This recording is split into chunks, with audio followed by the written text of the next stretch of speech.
Okay, the last menu under Actions is Preferences.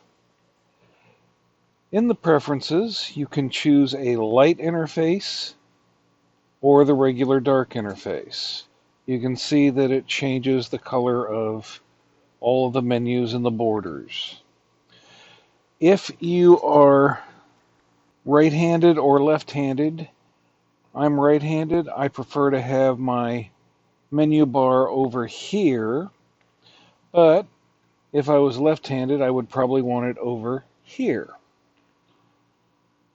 You can change that by choosing that toggle. The brush cursor is when you are using your brush.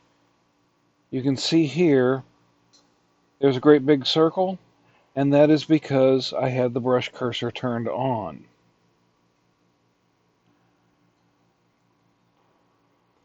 If you turn that off, then you won't see that little outline of your brush.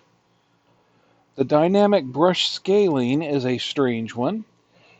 With it turned on, if you make a line, it is governed by this slider only.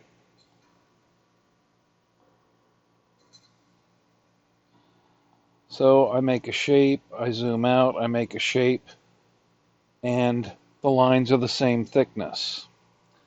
However, if you turn dynamic brush scaling off, what that does is it tells the interface to use your screen as the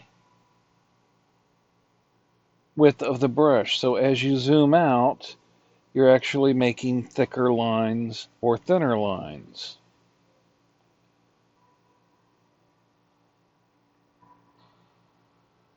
And I prefer not to do that. Your project canvas will allow you to connect to your smart TV or your PC or whatever in order to project your canvas onto that. It will project the canvas, not the menus.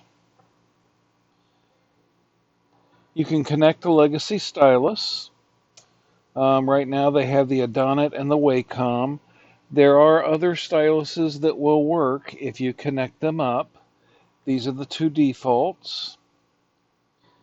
The pressure and smoothing. Now the stabilization, motion filter, and motion filter expression are an aid for every single brush that you have. The stabilization smooths out your strokes as you draw them. So if you have this set like that and you do this, you can see how the cursor just kind of smooths out all of your curves.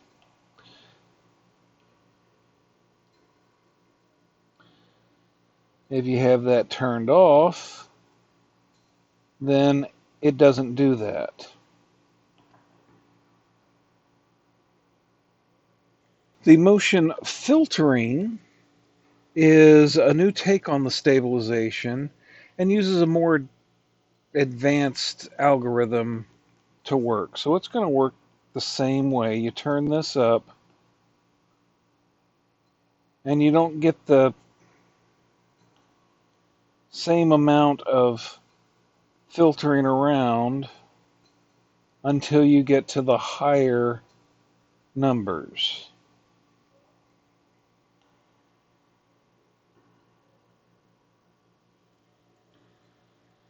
The motion filtering expression will work with this and this only. And it allows you to put some expressive feeling back into your brush as you work with it. Obviously, these are ones that I personally do not like. The tip attachment works in conjunction with the motion filtering. And it basically says, okay, this is where your cursor is going to start? Is it going to start here?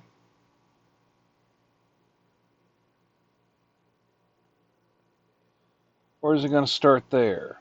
And you notice on this one, we have this little thing there, but we don't have it there even though I use the exact same gesture on both of them.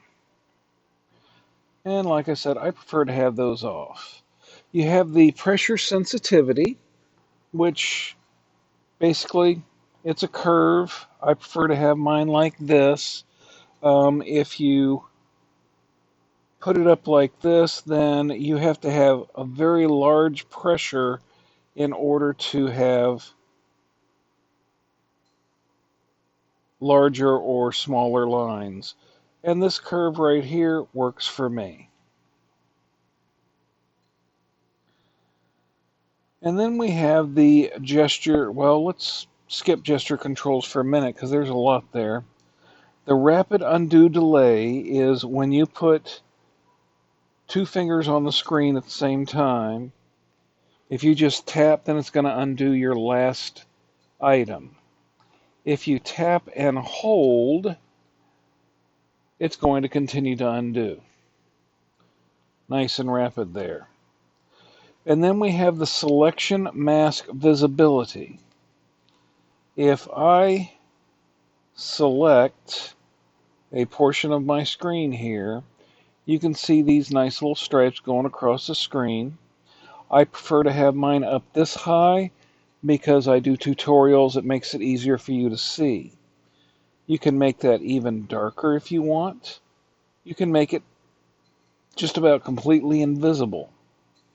But I find that around 46-47% is good.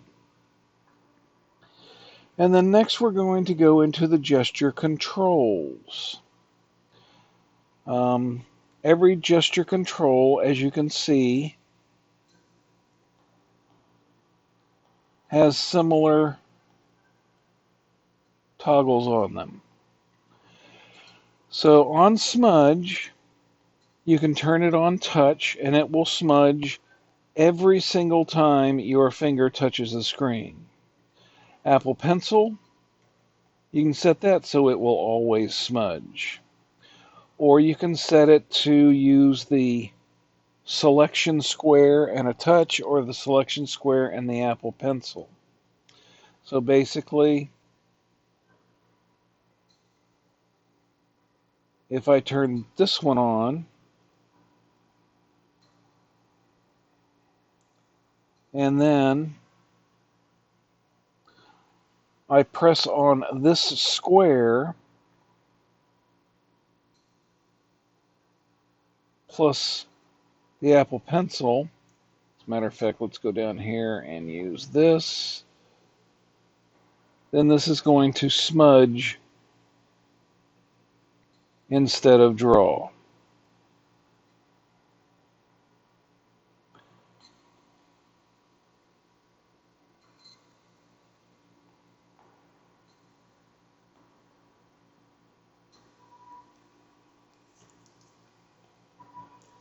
And I have all those turned off. What I have mine set for is just regular, no matter what you do, you're going to have the drawing.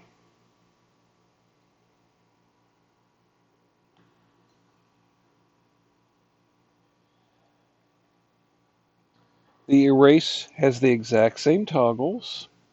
You've got the assisted drawing. That's when you turn on the drawing guide. You can turn it on with a tap, a touch, the Apple Pencil always assisted.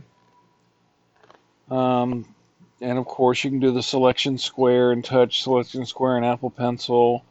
Or you can do it by double tapping on the Apple Pencil if you have the Apple Pencil 2. And that's instead of switching between drawing and erasing.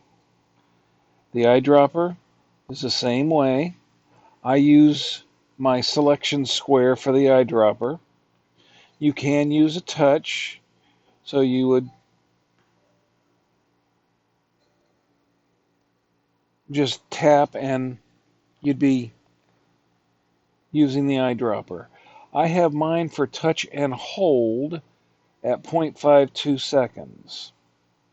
So that means if I just tap and hold right here with my finger, you get this little circle. If I tap on my selection square here, you get the eyedropper, and you can move it around with your Apple Pencil or your finger, whatever, in order to select whatever you've got going on here.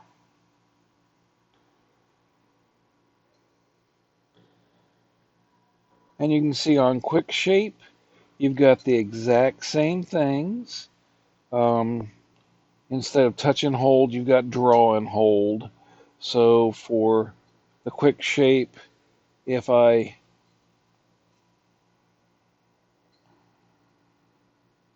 come up here to layer 4, let's turn the assisted drawing off.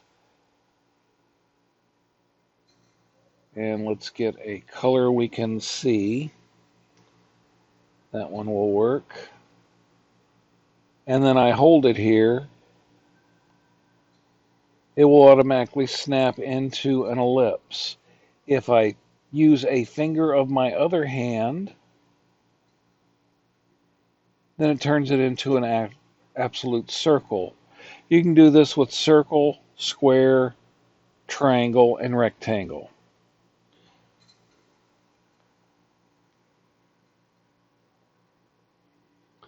You got the quick menu.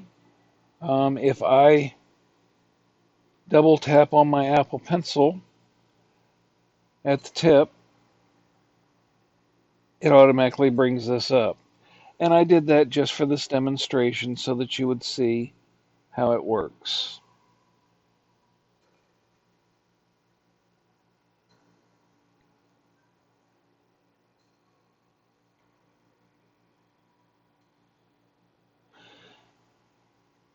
You can go full screen with a touch, a 3-finger swipe, a 4-finger tap.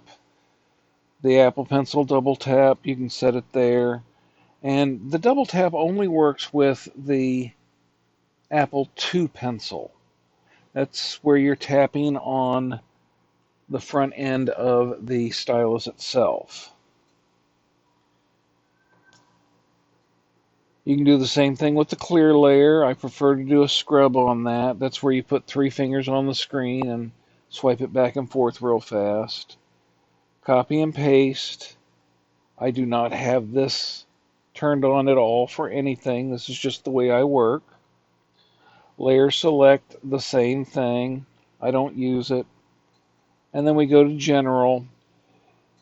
And you can actually turn off the rotate with pinch zoom. So if we turn that off and click on done, I can pinch to zoom and whatnot, but I can't actually rotate the canvas. With the rotate pinch zoom turned on, I can rotate the canvas as I pinch and zoom. I find that easiest to use myself. And that's just a real quick overview of your actions and preferences.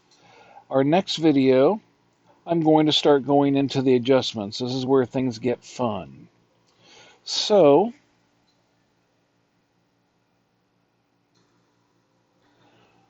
I hope this has helped you out, and I hope you have a wonderful day.